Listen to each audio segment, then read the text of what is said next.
നമസ്കാരം, ഇത് IBN മലയാളം. ഹരിപ്പാട് പോലീസും അഭിഭാഷകരും നേർക്കുനേർ. ഹരിപ്പാട് വക്കീൽ ഓഫീസ് പ്രവർത്തിക്കുന്ന കെട്ടിടത്തിൻ്റെ ഉടമയും അഭിഭാഷകനും തമ്മിലുള്ള തർക്കമാണ് ഇപ്പോൾ പോലീസും അഭിഭാഷകരും തമ്മിലുള്ള പ്രശ്നങ്ങളിലേക്ക് വഴിതെളിച്ചിരിക്കുന്നത്. വക്കീൽ ഓഫീസിൽ അതിക്രമം നടത്തിയവർക്കെതിരെ പോലീസ് കേസെടുക്കുന്നില്ലെന്ന് ആരോപിച്ച് അഭിഭാഷകർ പോലീസ് സ്റ്റേഷനിലെത്തി പ്രതിഷേധിച്ചു. ഇതേ തുടർന്ന് ഓഫീസ് ഉടമകളായ വാണിക്കും ഭർത്താവ് വിജിത്തിനുമെതിരെ കേസെടുത്ത പോലീസ് ഇവരുടെ ആവശ്യപ്രകാരം അഭിഭാഷകനായ അജിത് ശങ്കറിനെതിരെ ജാമ്യമില്ലാ വകുപ്പ് ചുമത്തി കേസെടുത്തിരിക്കുകയാണ്.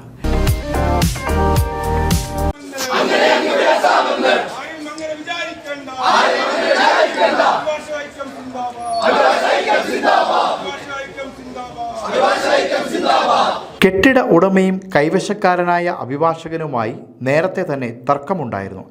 കെട്ടിട ഉടമ കേസ് നടത്തി പരാജയപ്പെട്ടതിനെ തുടർന്ന് വക്കീൽ ഓഫീസ് കയ്യേറി രേഖകൾ നശിപ്പിച്ചു എന്നാണ് പരാതി. പരാതി ലഭിച്ച് ഒരു ദിവസം കഴിഞ്ഞിട്ടും പോലീസ് കേസെടുത്തില്ല.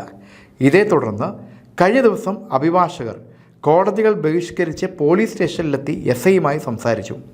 കേസെടുക്കാൻ SI തയ്യാറാകാഞ്ഞതോടെ അഭിഭാഷകർ സ്റ്റേഷന് മുന്നിൽ മുദ്രാവാക്യം വിളിച്ച് പ്രതിഷേധിച്ചു. വിവരമറിഞ്ഞ് SHO സ്റ്റേഷനിലെത്തി അഭിഭാഷകരുമായി ചർച്ച നടത്തി. കേസെടുക്കാമെന്ന ഉറപ്പിൽ പ്രതിഷേധം അവസാനിപ്പിച്ച് മടങ്ങിയതിന് പിന്നാലെ വാണിക്കും ഭർത്താവ് വിജിത്തിനുമെതിരെ കേസെടുത്തു. അനധികൃത കയ്യേറ്റം, മോഷണം തുടങ്ങി ജാമ്യമില്ലാ വകുപ്പുകൾ പ്രകാരമാണ് കേസെടുത്തത്. ഇതിനു പിന്നാലെ രാത്രി വാണിയുടെയും വിജിത്തിൻ്റെയും മൊഴി രേഖപ്പെടുത്തിയ പോലീസ് അജിത് ശങ്കറിനെതിരെയും ജാമ്യമില്ലാ വകുപ്പുകൾ ചുമത്തി കേസെടുക്കുകയായിരുന്നു. പരാതിക്കാരനായ അഭിഭാഷകനും സമാധാനപരമായി പ്രതിഷേധിച്ച മറ്റ് അഭിഭാഷകർക്കുമെതിരെ കേസെടുത്തതിനെ തുടർന്ന് അഭിഭാഷകർ കോടതി ബഹിഷ്കരിച്ച് പോലീസ് സ്റ്റേഷൻ മാർച്ച് നടത്തുമെന്ന് ബാർ അസോസിയേഷൻ ഭാരവാഹികൾ അറിയിച്ചു. വിഷയത്തിൽ ബാർ അസോസിയേഷൻ അംഗവും ഭാരവാഹിയും ഈ വിഷയങ്ങളെപ്പറ്റി കൃത്യമായ ധാരണയുമുള്ള അഡ്വക്കേറ്റ് രാജേഷ് പുളിയനത്ത് IBN മലയാളത്തോട് പ്രതികരിക്കുന്നു. അതായത് ഹരിപ്പാട്ട് പോലീസ് സ്റ്റേഷന്റെ ഏകദേശം 300 മീറ്റർ അടുത്ത് മാത്രം കഴിഞ്ഞ 30 വർഷത്തിന് മുകളിലായിട്ട് പ്രവർത്തിക്കുന്ന വക്കീൽ ഓഫീസാണ്. ആ വക്കീൽ ഓഫീസിന്റെ ഓഫീസിൽ രാത്രിയിൽ കടന്നു കയറി, അതായത് ഷട്ടറിന്റെ പൂട്ട് തല്ലിപ്പൊളിച്ച് അകത്ത് കയറി എല്ലാവരും 100 ഫയലിൽ പകരം എടുത്ത് റോഡിലിട്ടു. ആ സകല വക്കീലിന്റെ കോട്ടും ഗൗണും ഉൾപ്പെടെയുള്ള സകല സാധനങ്ങളും, മേശ, കസേര, ഫയലുകൾ, ചെക്കുകൾ, ഡോക്യുമെന്റ്സ് ഇതെല്ലാം മോഷണം ചെയ്തുകൊണ്ട് പോയി. ഇത്രയും അതിക്രമ പ്രവർത്തനം നടത്തിയ ആൾക്കാര് അവര് തന്നെ പോലീസ് സംബന്ധിച്ചു ഞങ്ങളാണിത് ചെയ്തത്, ഞങ്ങൾ മുൻപ് ഈ വക്കീലിന്റെ ഈ റൂം ഒഴിപ്പിക്കാൻ വേണ്ടി ശ്രമം നടത്തി, അത് കോടതിയിൽ നിന്ന് പരാജയം ഏറ്റു, ഞങ്ങൾക്ക് മറ്റു മാർഗമില്ല ചെയ്തതെന്ന് അവർ പറയുന്നുണ്ട്. കാരണം അവർ സമ്മതിക്കുന്നു. ഈ പറയുന്ന ഇത്രയും തെളിവുകൾ ഉണ്ടായിട്ട് ഇത്രയും വലിയ അതിക്രമം രാത്രിയുടെ മറവിൽ ചെയ്തിട്ട് പോലീസുകാർ ഒരു FIR ഇവ പ്രതികൾക്കെതിരെ രജിസ്റ്റർ ചെയ്തതിന് പോലും തയ്യാറായില്ല. അഭിഭാഷകൻ ഒരു പരാതി ഇതിനെക്കുറിച്ച് കോടതി പോലീസ് സ്റ്റേഷനിൽ കൊടുത്തിട്ട് 11 മണിക്ക് കൊടുത്ത പരാതിക്ക് അവർ രസീത് തരാൻ പോലും തയ്യാറാകുന്നത് 3 മണിക്കാണ്. അത്രയും സമയം അവർ പറഞ്ഞ അതിന്റെ ഒരു എക്സ്ക്യൂസ് അവിടുത്തെ PR ഊണ് കഴിക്കാൻ പോയെന്ന 11 മണി മുതൽ ഏറ്റവും ഒടുവിൽ അഭിഭാഷകർ കർശനമായിട്ട് രസീത് വന്നേ പറ്റൂ എന്ന് പറഞ്ഞിട്ടാണ് അവരാ രസീത് പോലും തരുന്നത്. പോലീസ് നടപടിയിൽ അതിന്റെ ഫസ്റ്റ് ദിവസം 8:20 പോലീസുകാർക്ക് ഈ ഇൻഫർമേഷൻ ഇവിടെ ഇത്രയും വലിയ അതിക്രമം നടന്നു കിട്ടിയിട്ട് പോലും അവരതിനകത്ത് ഒരു FIR എടുക്കാൻ തയ്യാറായില്ല. ഏറ്റവും ഒടുവിൽ അഭിഭാഷകര് ഈ 47 മണിക്കൂറുകൾക്ക് ശേഷം പോലീസ് സ്റ്റേഷനിൽ കൂട്ടായി ചെന്ന് പരാതി പറഞ്ഞപ്പോഴാണ് അവർ FIR എടുക്കാൻ തയ്യാറായത്. ആ FIR രജിസ്റ്റർ ചെയ്ത് ആ FIRൽ മോഷണക്കുറ്റം ഉൾപ്പെടെയുള്ള നോൺ ബെയിൽ ഓഫൻസുകൾ പ്രതികളെ വൈകിട്ട് 6 മണിക്ക് അതേ പോലീസ് സ്റ്റേഷനിൽ വിളിച്ചിരുത്തിക്കൊണ്ട് അഭിഭാഷകർക്കെതിരെ മൊഴി വാങ്ങി അവർ പരാതി എടുക്കുകയാണ്, അവർ കേസെടുക്കുകയാണ് ഉണ്ടായത്. അതായത് ഏറ്റവും പക്ഷപാതപരമായിട്ട് രാജ്യത്തെ സകല നിയമവ്യവസ്ഥകളെയും തകർത്തുകൊണ്ട് പ്രതികൾക്ക് അനുകൂലമായ, അത് അഭിഭാഷകർ പുറത്ത് പരാതിയായിട്ട് നിൽക്കുമ്പോൾ അകത്തുള്ളിൽ ചായ സൽക്കാരം നടത്തി പ്രതികളെ ഇരുത്തിയിരിക്കുകയാണ് പോലീസ്. അവർക്ക് പാദസേവ ചെയ്യുകയാണ്.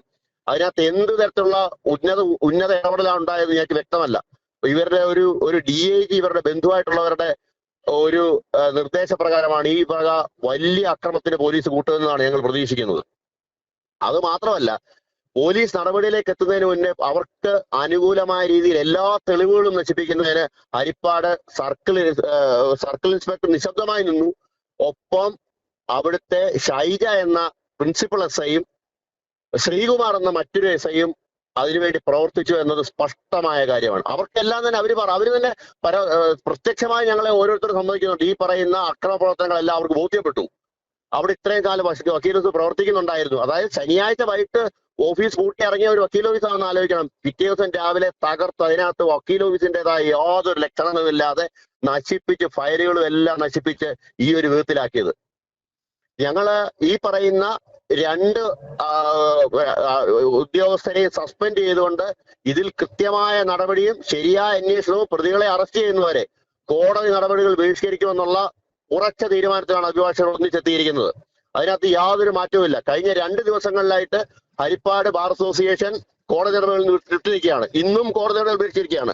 ആലപ്പുഴ, മാവേലിക്കര, മറ്റ് പല ബാർ അസോസിയേഷനുകൾ ഞങ്ങൾ പിന്തുണ പ്രഖ്യാപിച്ചുകൊണ്ട് കഴിഞ്ഞ ദിവസങ്ങളിലെല്ലാം കോടതി നടപടികൾ ബഹിഷ്കരിച്ചു. തുടർന്ന് നാളെ ഉള്ള മറ്റു ദിവസങ്ങളിൽ മറ്റു ബാർ അസോസിയേഷനുകളും ഈ പറയുന്ന രീതിയിൽ ബഹിഷ്കരിച്ചുകൊണ്ട് ശക്തമായ സമരപരിപാടികളുമായി മുന്നോട്ട് പോകുന്ന കാര്യത്തിൽ യാതൊരു സംശയവുമില്ല. കാരണം ഈ രാജ്യത്ത് നിയമവ്യവസ്ഥ സംരക്ഷിക്കുന്നതിനുള്ള, ക്രമസമാധാനം സംരക്ഷിക്കുന്നതിനുള്ള ഒരു സമരം കൂടിയാണിത്. കാരണം ഇത് ഒരു അഭിഭാഷകനെതിരെ, പ്രമുഖനായ ഒരു അഭിഭാഷകനെതിരെ ഈ സംഭവം ഇങ്ങനെ നടക്കാമെങ്കിൽ അതിന് പോലീസുകാർ ഒത്താശ ചെയ്ത് കൊടുക്കാമെങ്കിൽ ഒരു സാധാരണക്കാരനായ മനുഷ്യന്റെ അവസ്ഥ എന്താണെന്ന് ആർക്കും മനസ്സിലാക്കാവുന്നതേ ഉള്ളൂ. അത് മാത്രമല്ല, നാട്ടിലെ ഓരോ ജനങ്ങളും ഓരോ മനുഷ്യരും വളരെ വളരെ അധികം ആശ്ചര്യപ്പെട്ടിരിക്കുകയാണ്. ഈ പോലീസിന്റെ കീഴിൽ ഇത്രയും അതിക്രമങ്ങൾ അതൊരു അഭിഭാഷക ഓഫീസിൽ നടന്നാൽ ബാക്കി ഞങ്ങളൊക്കെ ഇവിടെ എങ്ങനെ ജീവിക്കുമെന്നാണ് അവർ ചോദിക്കുന്നത്. കാരണം അതിനെല്ലാം ഒരു പരിഹാരം ഉണ്ടാകണം. അത് മാത്രമല്ല, ഇതിനെതിരെ സമൂഹത്തിലൊരു കള്ളക്കള പ്രചരിക്കുന്നുണ്ട്. അതായത് ഈ അഭിഭാഷകൻ അവിടെ ഓഫീസിൽ വാടക കൊടുക്കാതിരുന്ന് അത് ഒഴിപ്പിക്കാമെന്ന കേവലം ഒരു കടയൊഴിപ്പ് സമൂഹമായിട്ട് മാത്രം ഇതിനെ ലഘൂകരിക്കാൻ ശ്രമിക്കുന്നുണ്ട്. എന്നാൽ അങ്ങനെയല്ല സ്ഥിതി. ഈ അഭിഭാഷകൻ ഈ പറയുന്ന ലാൻഡ് ലോണിന്റെ മുൻഉടമയിൽ നിന്നും ഈ മുറി 30 വർഷത്തേക്ക് ലീസിനെടുത്താണ്. അതിനുശേഷമാണ് ആ ബാധ്യത നിർത്തിക്കൊണ്ടാണ് ഈ അക്രമം കാണിച്ച നിലവിലെ കടയുടമ വാണി ഈ അക്രമപ്രവർത്തനങ്ങൾ ചെയ്യുന്നത്. ഈ വാണിയുടെ പിതാവ് ഈ അതേ ഹരിശങ്കറിനെതിരെ ഈ കടമൊഴി ഒഴിപ്പിക്കാൻ വേണ്ടി കോടതിയിൽ കേസ് കൊടുത്തിരുന്നതാണ്. ആ കേസ് അഡ്വക്കേറ്റ് ഹരിശങ്കർ അനുകൂലമായി വിധിച്ചു. അതായത് നിയമപരമായ ഒരു റെമഡി അവർക്ക് കിട്ടിയില്ലെങ്കിൽ അവരടുത്തതായി കാണുന്ന പരിഹാരം എന്ന് പറയുന്നത് ഗുണ്ടായുസമാണ്. ആ ഗുണ്ടായുസമാണ് ഇവിടെ അവർ യാതൊരു മടിയുമില്ലാതെ പോലീസിന്റെ ഒത്താശയോടുകൂടി നടപ്പിലാക്കിയിരിക്കുന്നത്. ഇത് ഏറ്റവും പ്രതിഷേധാർഹമാണ്. അത് മാത്രമല്ല, നോൺ ബെയിൽ ഓഫൻസിന്റെ പ്രതികളെയാണ് അവര് കോടതി പോലീസ് സ്റ്റേഷനിൽ വിളിച്ചിരുത്തി മൊഴിയെടുത്ത് അഭിഭാഷകർക്കെതിരെ കേസെടുത്തത്. അതുകൊണ്ട് ഇതിനെല്ലാം ശരിയായ നിയമനടപടികൾ സ്വീകരിക്കുകയും പരിഹാരം ഉണ്ടാക്കുകയും ചെയ്യുന്നവരെ അഭിഭാഷകർ ശക്തമായ സമരങ്ങളോടെ മുന്നോട്ട് പോകുന്നുള്ള യാതൊരു സംശയവുമില്ല.